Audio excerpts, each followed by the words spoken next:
2021, nós estamos lendo o Livro dos Espíritos, entrando agora para o capítulo 3 da Lei do Trabalho. Título: Necessidade do Trabalho. 674. A necessidade do trabalho é lei da natureza? O trabalho é lei da natureza, por isso mesmo que constitui uma necessidade. E a civilização obrigou o homem a trabalhar mais porque ele aumenta as necessidades e os gozos. 675. Por trabalho só se deve entender as ocupações materiais? Não. O espírito trabalha assim como o corpo. Toda ocupação útil é trabalho. 676. Por que o trabalho se impõe ao homem? Por ser uma consequência de sua natureza corpórea. É expiação e ao mesmo tempo meio de aperfeiçoamento da sua inteligência. Sem o trabalho, o homem permaneceria na infância quanto à inteligência. Por isso é que seu alimento, sua segurança e seu bem-estar dependem do seu trabalho e da sua atividade. Ao extremamente fraco do corpo, outorgou Deus a inteligência em compensação. Mas é sempre um trabalho. 677. Por que provê a natureza, por si mesma, a todas as necessidades dos animais? Tudo em a natureza trabalha, como tudo trabalham os animais, mas o trabalho deles, de acordo com a inteligência de que dispõem, se limita a cuidarem da própria conservação. Daí vem que do trabalho não lhe resulta progresso, ao passo que o do homem visa duplo fim: a conservação do corpo e o desenvolvimento da faculdade de pensar, o que também é uma necessidade e o eleva acima de si mesmo. Quando digo que o trabalho dos animais se cifra no cuidarem da própria conservação, refiro-me ao objetivo com que trabalham. Entretanto, provendo às suas necessidades materiais, eles se constituem inconscientemente executores dos desígnios do Criador. E assim, o trabalho que executam também concorre para a realização do objetivo final da natureza, se bem quase nunca lhes descobrais o resultado imediato. 678.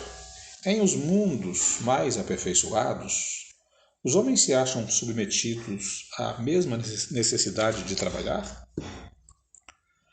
A natureza do trabalho está em relação com a natureza das necessidades. Quanto menos materiais são estas, menos material é o trabalho. Mas não deduzais daí que o homem se conserve inativo e inútil. A ociosidade seria um suplício em vez de ser um benefício. 679. Achar-se-á isento da lei do trabalho o homem que possua bens suficientes para lhe assegurar a existência? Do trabalho material, talvez, não, porém, da obrigação de tornar-se útil conforme os meios que disponha, nem de aperfeiçoar a sua inteligência ou a dos outros, o que também é um trabalho. Aquele a quem Deus facultou a posse de bens suficientes a lhe garantirem a existência, não está, é certo, constrangido a alimentar-se com o suor do seu rosto, mas tanto maior lhe é a obrigação de ser útil aos seus semelhantes, quanto mais ocasiões de praticar o bem lhe proporciona o adiantamento que lhe foi feito. 680. Não há homens que se encontram impossibilitados de trabalhar no que quer que seja e cuja existência é, portanto, inútil? Deus é justo. E, pois, só condena aquele que voluntariamente o tornou inútil a sua existência, porquanto esse vive a expensas do trabalho dos outros. Ele quer que cada um seja útil de acordo com as suas faculdades. 681. A lei da natureza impõe aos filhos a obrigação de trabalharem para seus pais? Certamente, do mesmo modo que os pais têm que trabalhar para seus filhos. Foi por isso que Deus fez do amor filial e do amor paterno um sentimento natural. Foi para que, por essa afeição recíproca, os membros de uma família se sentissem impelidos a ajudarem-se mutuamente, o que, aliás, com muita frequência se esquece na vossa sociedade atual. Título: Limite do trabalho. Repouso. 682. Sendo uma necessidade para todo aquele que trabalha, o repouso não é também uma lei da natureza? Sem dúvida. O repouso serve para a reparação das forças do corpo e também é necessário para dar um pouco mais de liberdade à inteligência, a fim de que se eleve acima da matéria. 683. Qual o limite do trabalho? O das forças. Em suma, a esse respeito, Deus deixa inteiramente livre o homem. 684. Que se deve pensar dos que abusam de sua autoridade, impondo a seus inferiores trabalhos excessivos? Isto é uma das piores ações. Todo aquele que tem o poder de mandar é responsável pelo excesso de trabalho que imponha a seus inferiores, porquanto, assim fazendo, transgride a lei de Deus. 685. Tem um homem o direito de repousar na velhice? Sim, que a nada é obrigado, senão de acordo com as suas forças. 685A. Mas que há de fazer o velho que precisa trabalhar para viver e não pode? O forte deve trabalhar para o fraco. Não tendo este família, a sociedade deve fazer as vezes desta. É a lei de caridade.